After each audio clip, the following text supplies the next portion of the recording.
আসসালামু আলাইকুম, tasty cook চ্যানেলে আপনাদের স্বাগতম। আজকে একটি নতুন রেসিপি করলাম, সরিষা শাক ভাজি।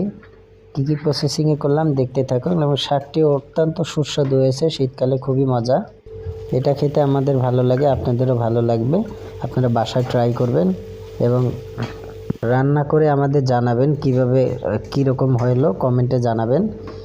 লাইক, কমেন্ট, শেয়ার, সাবস্ক্রাইব করবেন, পাশে থাকবেন। এবং এই শাকটি অত্যন্ত উপকারী, আপনারা বাসায় ট্রাই করবেন। আসসালামু আলাইকুম।